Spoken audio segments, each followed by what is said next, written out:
Hello everyone, welcome to assessment for learning class. आज हम पढ़ने वाले हैं यूनिट 5 में। हमारे जो फर्स्ट पॉइंट दिया हुआ है उसमें हमने यूज़ ऑफ प्रोजेक्ट्स पढ़ लिया है, यूज़ ऑफ असाइनमेंट्स पढ़ लिया है और आज हम पढ़ेंगे यूज़ ऑफ वर्कशीट। वर्कशीट क्या होती है? वर्कशीट को अगर मैं हिंदी में इसके लिए कोई वर्ड लेके आऊं तो इसके लिए हिंदी में वर्ड है कार्य पुस्तिका। क्या कहते हैं इसे? कार्य पुस्तिका।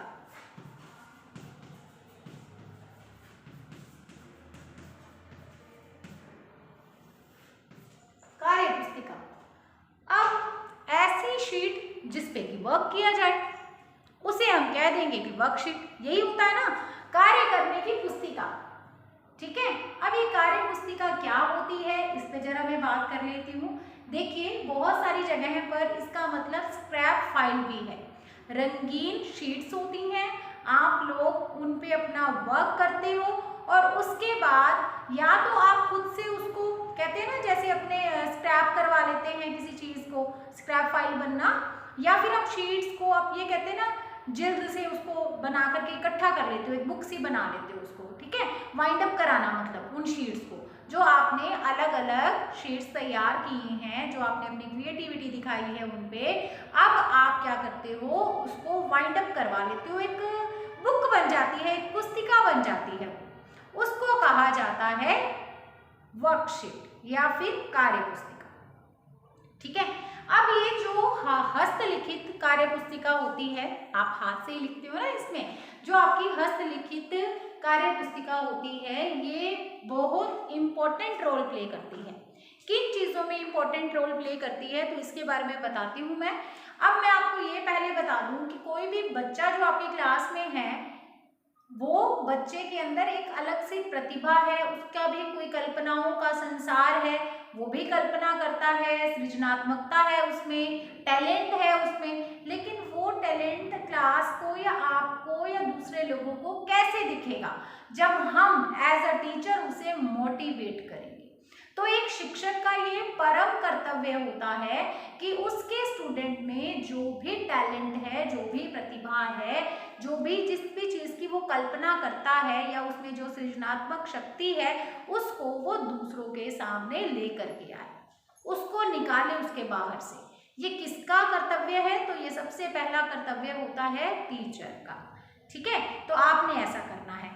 तो ये जो वर्कशीट्स होती हैं, ये जो कार्य पुस्तिका बनती है, इसमें जो शीट्स होती हैं उन पर बच्चे क्या करते हैं? उन पर बच्चे कोई निबंध लिख सकते हैं, कोई आप उनको कह सकते हो कोई लेख लिख सकते हैं, किसी भी चीज पे लेख हो सकता है। ठीक है, वो किसी भी सब्जेक्ट के अंदर किसी भी टॉपिक के ऊपर वहां पे वो लेख ऐसे लिख सकते हैं।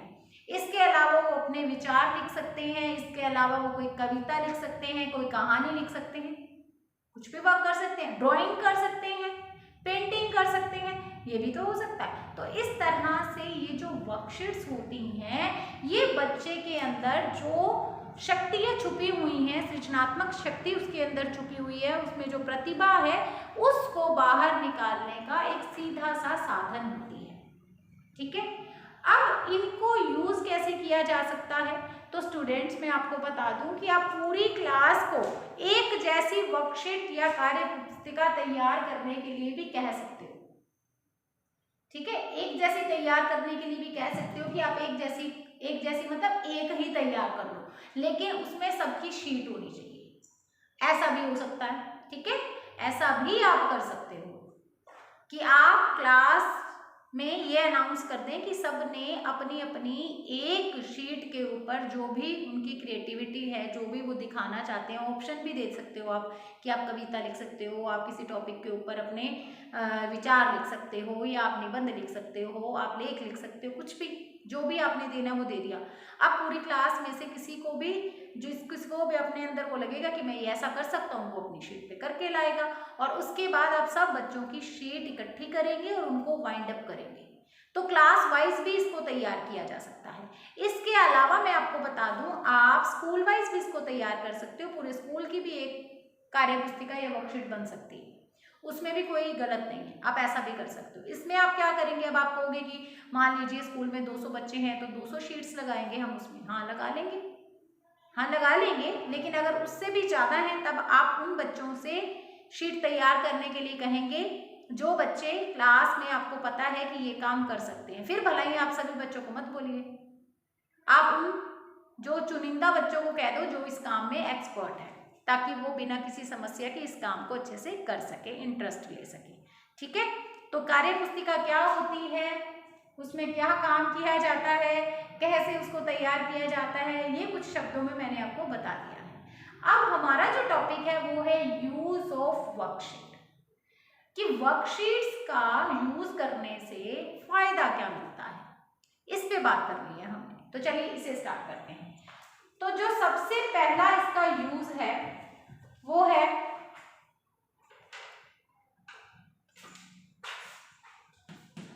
विद्यार्थियों में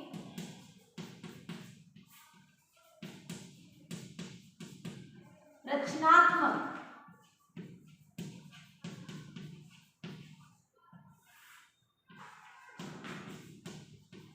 शक्ति का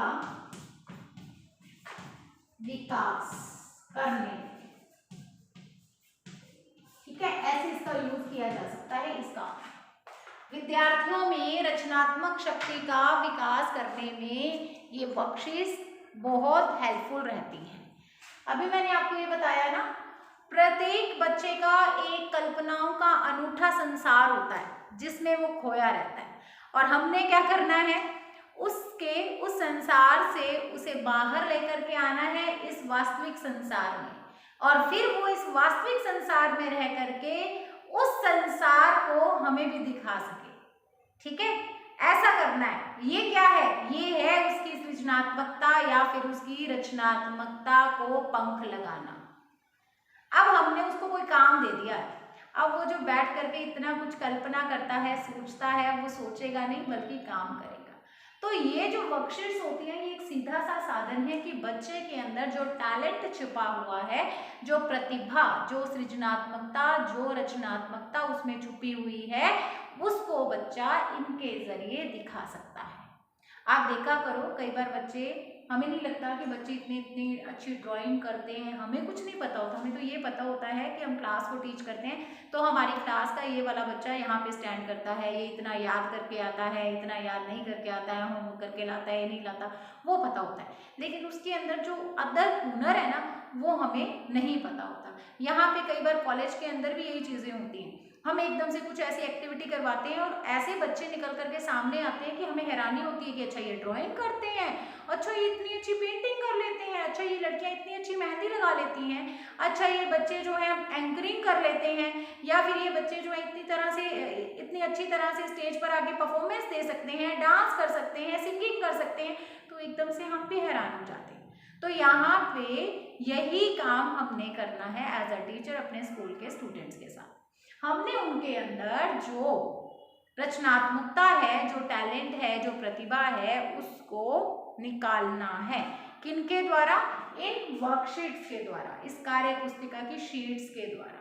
ठीक है, चलिए पहली चीज तो वर्कशीट का उपयोग है विद्यार्थियों में रचनात्मक शक्ति का विकास करने में।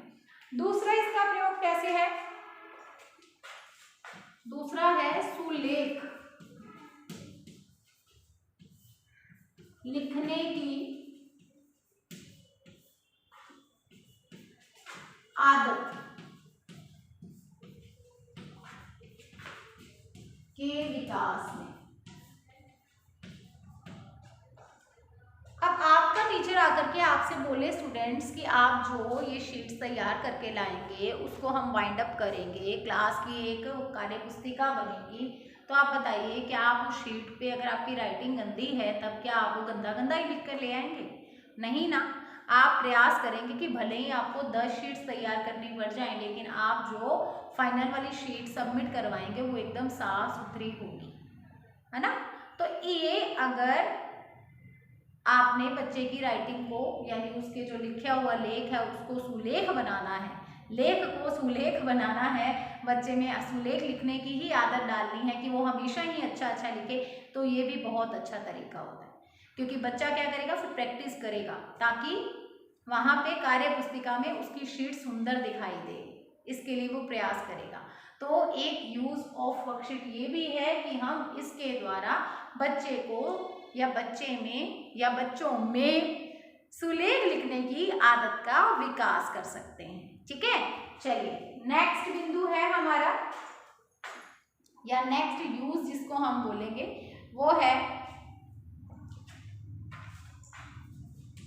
विद्यार्थियों में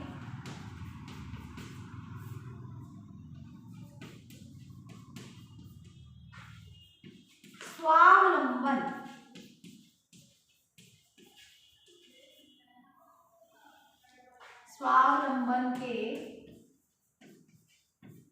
भाव जागृत करने में। स्वावलंबन क्या होता है?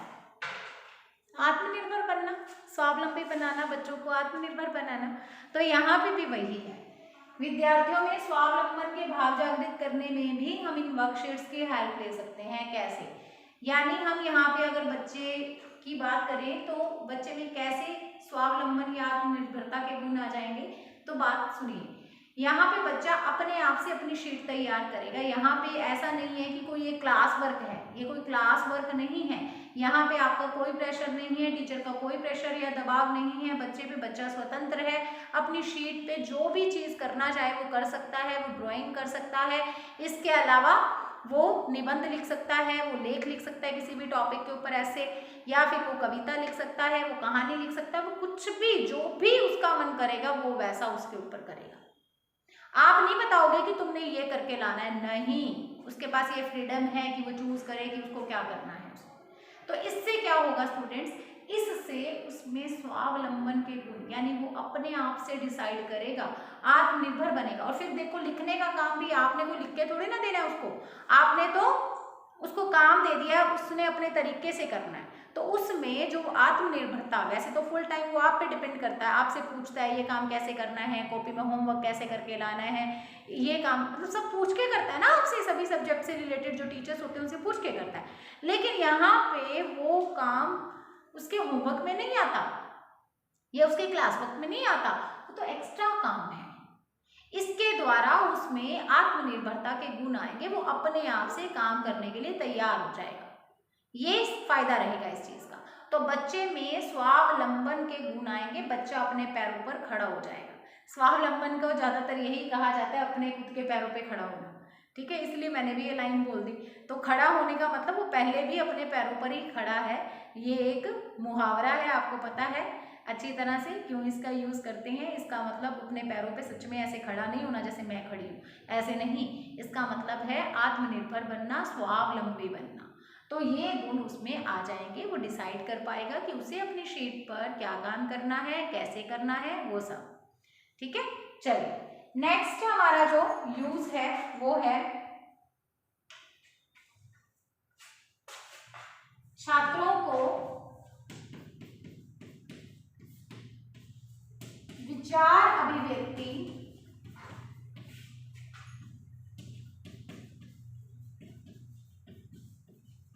में कुशल बनाने हेतु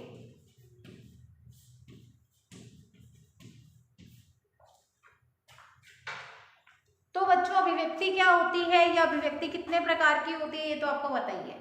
अभिव्यक्ति यानी अपने मन की बात को, अपने विचारों को दूसरों के सामने प्रकट करना, अभिव्यक्त करना। और इसके अलावा ये कितने प्रकार की होती है, तो मौखिक अभिव्यक्ति होती है और लिखित अभिव्यक्ति होती है, ये भी हमें पता है। तो अभिव्यक्ति का मतलब यहाँ पे केवल यही नहीं है कि हम अपनी बात को किसी को कह सकें, नहीं, क्योंकि मौखिक अभिव्यक्ति और लिखित अभिव्यक्ति ये दोनों प्रकार की अभिव्यक्ति होती है। तो जब हम मौखिक भाषा का प्रयोग करते हुए किसी को अपनी बात बोल करके समझाते हैं या अपने विचारों के बारे में बताते हैं कि मेरा इस पे ये सोच है या मेरा इसके बारे में ये विचार है या मेरा ये दृष्टिकोण है, तब तो वो मौखिक अभिव्यक्ति कहलाती है। और इसके अलावा जब हम लिखित भाषा का प्रयोग करते हुए किसी को अपने भावों, अपने विचारों से अवगत कराते हैं तो वो कहलाती है लिखित अभिव्यक्ति। तो यहाँ पे ये जो वर्कशीट्स हैं उसमें बच्चा क्या करेगा, लिखित अभिव्यक्ति करेगा ना। ठीक है। तो उसमें विचार अभिव्यक्ति का गुण आ जाएगा, वो अपने आप को प्रेजेंट कर पाएगा, जो उसके अंदर रचनात्मकता छिपी हुई है, सृजनात्मकता छिपी हुई है, कल्पना है उसके, वो सारी की सारी चीजें वो शीट पे दिखाने की कोशिश करेगा, प्रयास करेगा, और इससे उसको बहुत फायदा मिलेगा। तो एक यूज इसका वर्कशीट्स का ये भी है कि इसके द्वारा आप बच्चे को विचार अभिव्यक्ति में दक्ष बना सकते हो, कुशल बना सकते हो। इसके बाद जो हमारा अगला बिंदु है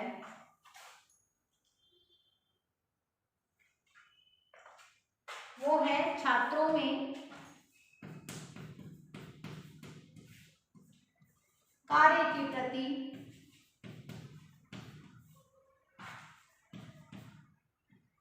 के प्रति प्रेरणा जागृत करना। कार्य के प्रति प्रेरणा जागृत करना। अब कार्य के प्रति प्रेरणा जागृत करने का मतलब क्या हुआ कि हमने बालक को काम करने के लिए तैयार करना है, ठीक है, उसको मोटिवेट करना है कि वो उस काम को कर सके। तो आप देखिए यहाँ पे बच्चे ने कोई बिना किसी दबाव के काम करना है, उसमें किसी चीज़ का कोई प्रेशर नहीं है, या उसको ये नहीं कहा जा रहा कि आपने ये शीट को ऐसे बनाना है, आपने इस पर यही काम करके आना है, नहीं। सबसे पहली जो इसकी विशेषता है कि इसमें बच्चा क्या है, पूरी तरह से स्वतंत्र है। ये कोई क्लास वर्क नहीं है उसका, या कोई होमवर्क नहीं है जिस पर कि उसको उस पर प्रेशर है कि उसने उस काम को शिक्षक के द्वारा जैसे बताया गया है वैसे ही करना है, ऐसा कोई प्रेशर नहीं है उस पर। वो स्वतंत्र है, अपना काम अपने तरीके से कर सकता है। तो इस तरह से वो क्या करेगा, वो प्रेरित होगा अपने आप से काम करने के लिए, वो मोटिवेट होगा। तो यहाँ पे उसका वो काम करने का मन करेगा। देखो बिना दबाव के जब भी हमको कोई काम दिया जाता है तो मुझे ये लगता है हमें बड़ा इंटरेस्ट आता है उसमें, कि हमें कोई कहने वाला ना हो कि तू ऐसे कर या ऐसे कर, ऐसे करो, नहीं, हम अपने तरीके से करें, जैसा हमें सही लगता है हम वैसे करें। मनुष्य का ये स्वभाव है, मानव स्वभाव है कि हम स्वतंत्रता चाहते हैं। तो ये स्वतंत्रता बच्चे को इन वर्कशीट्स के दौरान, इन शीट्स के दौरान मिल जाएगी, और बच्चा स्वतंत्रता पूर्वक अपना वो काम करेगा, ना उसको कोई प्रॉब्लम होगी ना कुछ। तो इस तरह से एक यूज ये भी है कि हम बच्चे को कार्य के प्रति जागृत कर सकते हैं या बच्चे को प्रेरणा दे सकते हैं। इसके बाद नेक्स्ट बिंदु है आत्मविश्वास। विद्यार्थियों में क्या कर सकते हैं, आत्मविश्वास विकसित करने में।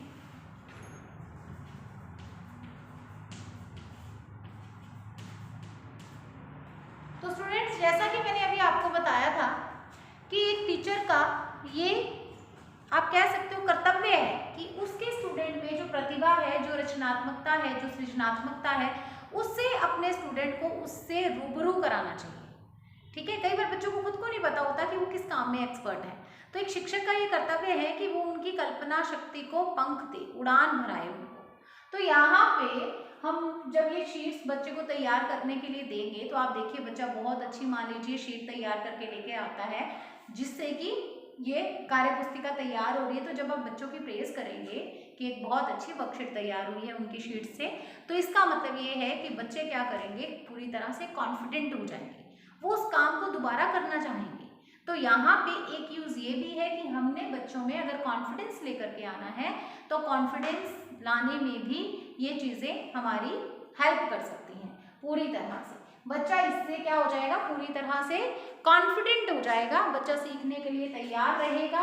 और अब की बार से वो जो पहली बार है जब आपने उसकी प्रेस की है, वो मोटिवेट हुआ है, तो अब वो क्या करेगा, नेक्स्ट टाइम और भी अच्छा करके लाएगा। इसके बाद जो हमारा अगला बिंदु है वो है स्वस्थ प्रतिस्पर्धा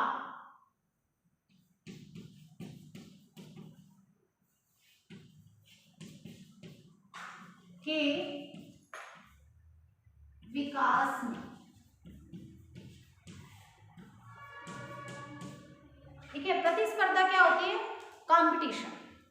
लेकिन कैसा होना चाहिए कंपटीशन, तो हम हमेशा कहते हैं ना एक हेल्दी कंपटीशन होना चाहिए, स्वस्थ प्रतियोगिता या प्रतिस्पर्धा का विकास करने में भी हम इन वर्कशीट्स का सहारा ले सकते हैं। कैसे? देखिए, जब तक आपको ये नहीं लगता कि आप किसी के कॉम्पिटिटिव हैं या फिर आपके कंपटीशन में कोई खड़ा है, तो मुझे ये लगता है कि हमारा जो हुनर होता है, जो प्रतिभा होती है, तो वो थोड़ी सी दब जाती है, हम थोड़े से लेजी हो जाते हैं। देखिए, अगर मुझे ये पता हो कि जिस कंपटीशन में मैंने पार्टिसिपेट किया है उसमें मेरा कोई कॉम्पिटिटर ही नहीं है, वहाँ पे किसी ने पार्टिसिपेट किया ही नहीं है, उस प्रतियोगिता में मैं अकेली हूँ, तो मुझे पता ही मैंने ही जीतना है, तो कहीं ना कहीं हम क्या हो जाते हैं, एक कह सकते हैं ओवर कॉन्फिडेंस में आ जाते हैं या लेजी हो जाते हैं, या फिर हमारा जो हुनर जिस टाइप का है, हमारा टैलेंट वो निकल के वैसा नहीं आ पाता। एक कहते हैं ना, एक उच्च स्तर का जो एक रचनात्मकता है ना, फिर वो नहीं निकल के आ सकती। ये जो प्रतिस्पर्धा होती है ना, इससे हम बहुत मोटिवेट होते हैं, इससे हमारा जो एक कहते हैं ना काम करने का जो स्तर है वो बहुत ही उच्च स्तर का होता है। हमारी जो थिंकिंग है वो उस कंपटीशन में एक हाई लेवल की हो जाती है। हम उस टॉपिक पे अगर कुछ ड्रॉ भी करना है ना, तो बहुत सोचते समझते हैं, क्योंकि हम क्या है, कंपटीशन में बैठे हैं, और भी 10 लोग हैं, 50 लोग हैं हमारे कंपटीशन में, हमें क्या करना है, उनसे आगे निकलना है। लेकिन ये प्रतियोगिता कैसी होनी चाहिए? अच्छा होता है प्रतिस्पर्धा होना, प्रतियोगिता होना, इसमें नो डाउट कंडीशन मैंने अभी आपको एक्सप्लेन कर दिया, लेकिन मैं आपको ये बता दूं कि वो आपकी जो प्रतिस्पर्धा है, ये प्रतियोगिता है, ये कॉम्पिटिशन है, वो कैसा होना चाहिए? तो वो हेल्दी होना चाहिए, स्वस्थ प्रतियोगिता होनी चाहिए, यानी हम जीतें तो अपने दम पर जीतें, ना कि किसी का काम बिगाड़ करके जीतें। ये है स्वस्थ प्रतियोगिता। मन में बिना किसी के लिए बुरे भाव लाए या कॉम्पिटिटर्स के लिए हमें कुछ गलत नहीं सोचना है, उनके साथ कुछ गलत नहीं करना है। कई बार देखा करो, कई बार हम ये चीज़ें अपनी लाइफ में देखते हैं कि जो आपस में कॉम्पिटिटर होते हैं वो पहले क्या करते हैं, दूसरे का काम बिगाड़ते हैं, उसका बना हुआ बिगाड़ देते हैं, और फिर आपका बना हुआ है तो फर्स्ट तो आप ही आओगे ना। तो नहीं, आपको ये काम नहीं करना है। यहाँ पे इसको हम स्वस्थ प्रतियोगिता या प्रतिस्पर्धा नहीं कह सकते हैं स्टूडेंट्स, ये नहीं होगा। हमें क्या करना है, सिर्फ अपने टैलेंट को या फिर हमारे पास जो प्रतिभा है, जो रचनात्मकता सृजनात्मकता है, उसको शो करना है, किसी को या किसी के साथ गलत करके आगे नहीं निकलना है। तो इस तरह से ये बिंदु किससे रिलेटेड है, ये है use of worksheets, use of projects मैंने पढ़ा दिए हैं, यूज ऑफ असाइनमेंट्स मैंने पढ़ा दिया है, यूज ऑफ वर्कशीट आज पढ़ा है। अगर पीछे वाली वीडियोस नहीं देखी हैं तो देख लो, वहाँ पे वो चीज़ें भी इम्पॉर्टेंट हैं, यूज ऑफ प्रोजेक्ट्स और यूज ऑफ असाइनमेंट्स। और इसके बाद ये तीसरा पॉइंट है 5th यूनिट के अंतर्गत, ठीक है। और तीनों ही टॉपिक्स आपको मिलेंगे यूनिट 5th के फर्स्ट पॉइंट में, ए बिंदु, जो ए पॉइंट जिसको हम बोलते हैं, ए भाग में मिल जाएंगे, पहले वाले भाग में, ठीक है। और वहीं पे ये तीनों आपके लिखे हुए हैं, जिसमें से ये तीसरा था आज, यूज ऑफ वर्कशीट। तो इस तरह से ये यूज है, बहुत ही छोटा सा टॉपिक था स्टूडेंट, ये बहुत छोटा टॉपिक था, ठीक है। एक ही क्लास में हमने इसको कंप्लीटली पढ़ लिया है, और इतना ज़्यादा मुझे लगता है मुश्किल भी नहीं है, बिकॉज आप भी वर्कशीट्स बनाते रहते हैं, आपको इसके बारे में पता है, आपने भी स्क्रैप फाइल वगैरह बनाई है और आपको इसके बारे में पूरी तरह से नॉलेज है। तो मुझे नहीं लगता है कि आपके लिए कुछ नया था। और बिंदु भी, ये टॉपिक यानी ये जो पॉइंट्स मैंने लिखे हैं, ये भी बहुत ही आसान थे। एक बार इसको फिर से समरी करते हैं इसकी, और इसको फिर क्लास को हम कंप्लीट करते हैं। अपने विद्यार्थियों में रचनात्मक शक्ति का विकास करने में हम यूज कर सकते हैं वर्कशीट्स का, सुलेख लिखने की आदत के विकास में यूज कर सकते हैं वर्कशीट्स का, विद्यार्थियों में स्वावलंबन के भाव जागृत करने में हम यूज कर सकते हैं वर्कशीट का, छात्रों को विचार अभिव्यक्ति में कुशल बनाने में हम यूज कर सकते हैं वर्कशीट का, छात्रों में कार्य के प्रति प्रेरणा जागृत करने में हम यूज कर सकते हैं वर्कशीट का, आत्मविश्वास विकसित करने में यूज हो सकता है वर्कशीट का, और स्वस्थ प्रतिस्पर्धा या प्रतियोगिता के विकास में भी हम वर्कशीट्स का, कार्य पुस्तिका का प्रयोग कर सकते हैं। तो ये टॉपिक आज हमारा समाप्त हो गया है। आपके ये जो 5th यूनिट है उसके अंतर्गत ये जो हम यूजेस पढ़ रहे हैं, जैसे हमने प्रोजेक्ट का पढ़ा, हमने असाइनमेंट्स का पढ़ा, और आज हमने वर्कशीट पढ़ा, तो इसके अलावा भी सेमिनार्स हैं, प्रैक्टिकल वर्क है, एक्टिविटी बेस्ड कुछ गतिविधियां हैं, ठीक है, रिपोर्ट्स हैं, उनके बारे में भी हमने वहाँ पे पढ़ना है। तो नेक्स्ट क्लास में अब हम practical work, use of practical work, प्रयोगात्मक कार्य के क्या उपयोग होते हैं लाइफ में या क्या यूज होता है उसका, उसके बारे में नॉलेज लेंगे। तो अब मिलेंगे अगली वीडियो में, अगली कक्षा में। God bless you, have a nice day.